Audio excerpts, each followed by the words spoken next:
Shalom. First off, I want to give all praises, glory, and honor to Yahweh, Bahashem, Yahweh Shai, Bahashem, Rakakadash. Double honors to the apostles and the elders of Great Millstone. Salutations to the hopeful elect scattered throughout the four corners of the earth. And to all my brothers out here preaching this truth to you, I say Shalom. This is a Montazar from the Chicago camp coming back at you again with another lesson entitled, Jacob Can't Recognize Distress Signs.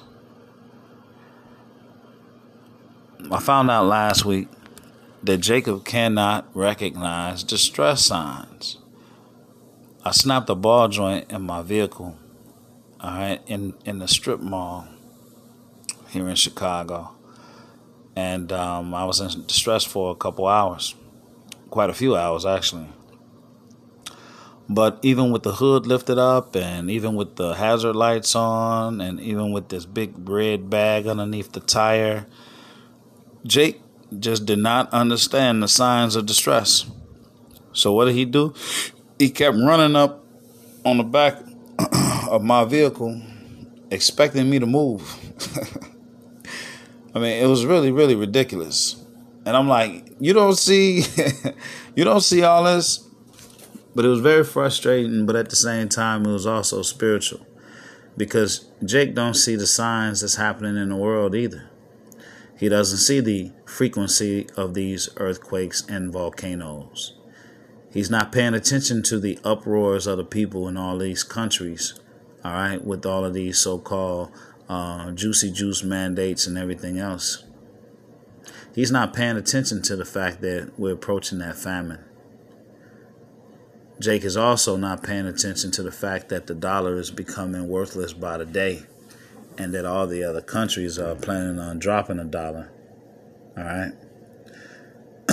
Also, Jake is completely unaware, all right, that the FDIC has printed one newspaper article every quarter last year talking about how they're going to move to digital currency.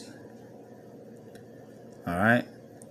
Jake ain't paying attention to Elon Musk and his Neuralink, that he thinks he's about to get off the ground this year with the brain implant.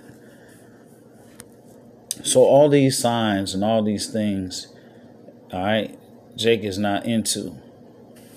But let's go ahead and get into 2nd Esdras.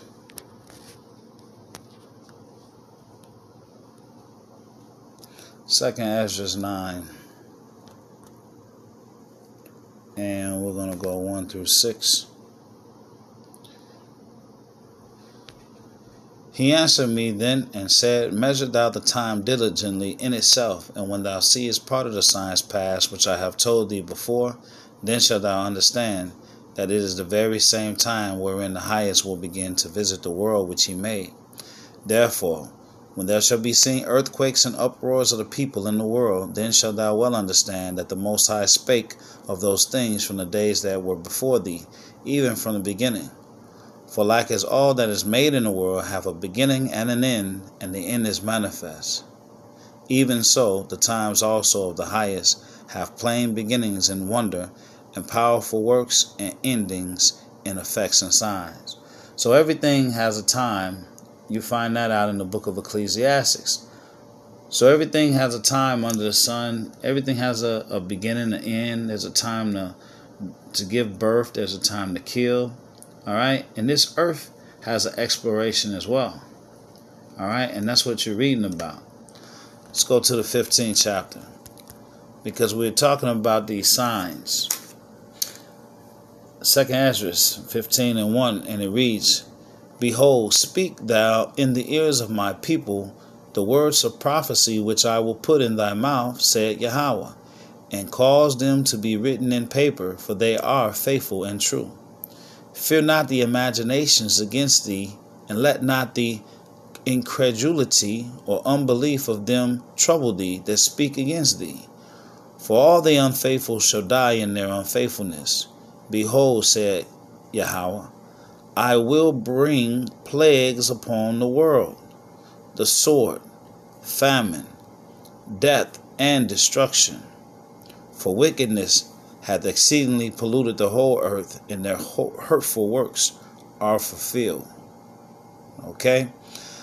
Alright, so he's going to bring sword, famine, death, and destruction. The sword is war. The sword was the blessing of Esau. And you can verify that in Genesis 27:38. Okay? Esau was given the sword. You see famine approaching. I mean, you can go in the grocery store now, and the grocery store is out of items. It's only going to get worse. And you have all this death and destruction. All right, the destruction is coming. Okay? Let's go to 14. And it reads, Woe to the world and them that dwell therein, for the sword and their destruction draweth nigh. And one people shall stand up and fight against another, swords in their hands. This is race wars. Okay? You just seen the little Edomite 18-year-old in Buffalo, New York, shoot up the grocery store. Okay? He was so-called racially motivated. All right? But whether it was true or not, all right, problem, reaction, solution. This devil, we're not ignorant of his devices. He's been doing the same thing for a long time. Okay? But we see what he's doing.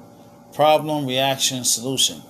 This man don't care about any lives, all right, that are lost, as long as he can push his agenda. Now, if he can incite fear and get people to be emotional and change the laws, every time they change the law, you lose more and more freedoms. Okay? Now, this is also part of the covenant that these so-called harlot houses or churches, when they sign the 501c3 tax exemption, they sign an agreement, all right, to not talk about these things, to not encourage the so-called law-abiding citizens, all right, to basically enforce their Second Amendment rights. Let's put it that way. All right. It says, verse 16. We'll go back to 15. For the sword and their destruction draweth nigh, and one people shall stand up and fight against another, and swords in their hands. For there shall be sedition among men. Sedition is lawlessness. Okay? Lawlessness. That means there won't be any law. For there shall be sedition among men, and invading one another. They shall not regard their princes, kings, nor princes, and the course of their action shall stand in their power. A man shall desire to go into a city and shall not be able, for because of their pride the city shall be troubled, the houses shall be destroyed, and men shall be afraid. A man shall have no pity upon his neighbor, but shall destroy their houses with the sword, and spoil their goods because of the lack of bread and for great tribulation. All right. So there's a movie I just watched the other day called American Refugee. Take a look at that, because all these scripts and everything comes directly out of the Bible. All right. So there's a little plot to it, whatnot. I hated the ending. The ending was very unreasonable, very silly. But let's get with this last one. I'm going to close on this. 2 Esdras 16 and 13. For strong is his right hand that bendeth the bow. His arrows that he shooteth are sharp and shall not miss, when they begin to be shot into the ends of the world. Behold, the plagues are sent, and shall not return again until they come upon the earth. The fire is kindled, and shall not be put out, till it consume the foundation of the earth. Like as an arrow which is shot of a mighty archer returneth not backward, even so the plagues that shall be sent upon earth shall not return again. I pray that this lesson was edifying. Until the next one, Shalom.